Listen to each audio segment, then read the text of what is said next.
There's so much more benefits to skipping than there is to just jogging. And it feels so damn good. Next time you jog, just go back and forth between skipping and jogging every 30 seconds or so. And I guarantee you that you will feel better with every skip that you do.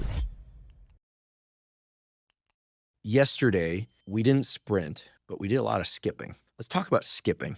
Skipping is such a natural movement for people, most people. I came out of that workout skipping yesterday feeling like my hips were nice and open, tons of extension, my posture's up. I feel like I grew an inch. I was strong in the gym this morning. I just feel incredible.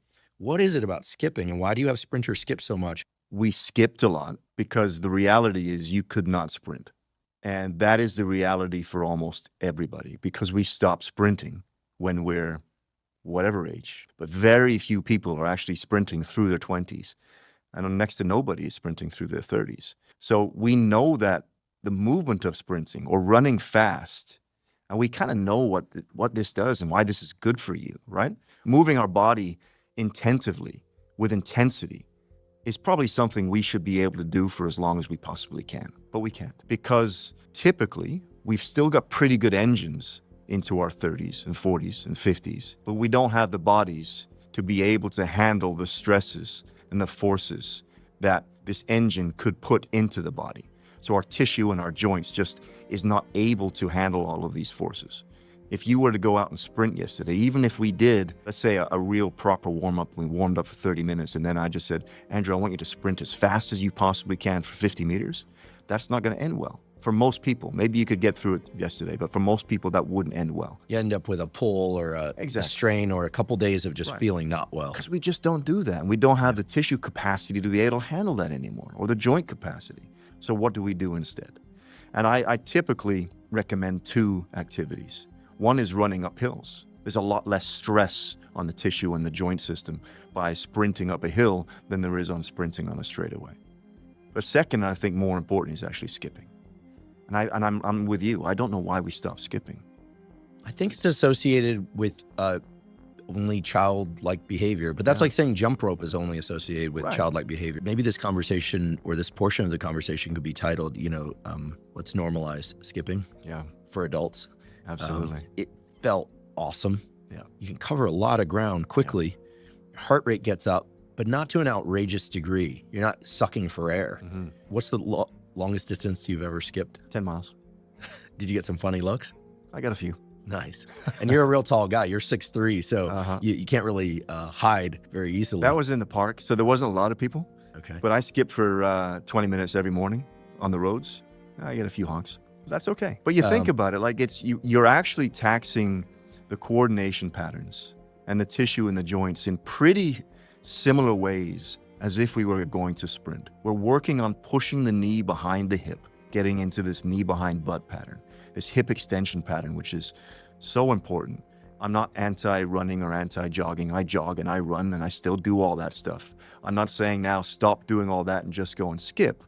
I'm just saying find some opportunities to also skip. I want to hover a little bit on knee behind butt. I mean, if you think about this, folks, like knee behind butt means into extension. Hip extension generally means posture is more elevated, chin away from chest generally. I mean, you could get knee behind butt with your chin down, but it's tougher. It's just the sternum comes up, kind of naturally puts us into external rotation. So think thumbs out to the side like the fawns as opposed to inward. And then when you think about the typical sitting, standing, walking, jogging pattern of everybody, especially if you're a commuter, doesn't matter if you're on a subway, bus, car, or otherwise, or plane, you're folded in. And so what I'm starting to realize is that knee behind butt, ankle elevated, sternum up.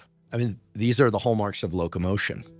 And so it's interesting that walking, well, jogging in particular, seems to follow this kind of like forward folded, kind of like almost like falling forward kind of thing. I'm not trying to beat up on jogging because I also like to jog, but I wonder if minute for minute skipping would be a much better activity than jogging for people who want to elevate their heart rate, all the standard general adaptations that occur with exercise, improved insulin regulation, et cetera, et cetera.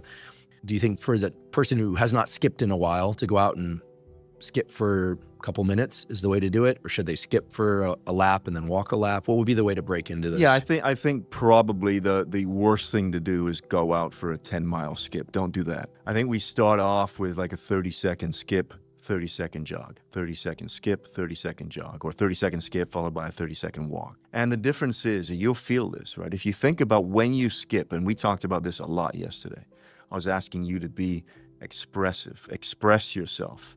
Think about what your posture is and how you're holding yourself. You don't seem to think about those things when you jog. You just jog, and as you said, you're kind of closed and small and short, and you're just trying to get through it, right? The heart rate gets up to whatever it is, and yeah, you get some good exercise. But skipping, here's your opportunity to truly express yourself, be big and free and open and bouncy and rhythmical. All of these things that were at one point in our lives pretty important to us, and we lose. And that is what we get from sprinting, right? The best sprinters are the ones who can express themselves truly, maximally, like totally let go. And it doesn't have to be like massively powerful. Like the skips that we were doing yesterday were what we call low amplitude skips, where we're just sort of skipping back and forth, but you're still asking you to be tall and expressive and swing and be stiff on the ground. And I feel like there's, as I said, there's so many different benefits to this, whether it's just in the plyometric benefit, whether it's the fascial benefit, whether it because this is such a cross-body coordinative aspect, there's all sorts of brain benefits to that, as you know. It's, I mean, there's so much more benefits to skipping than there is to just jogging. So the on-ramp for me when I talk to people about the benefits of skipping is just to put it in their jogs. So when I was talking to one of your photographers yesterday, and he said, how do I do this?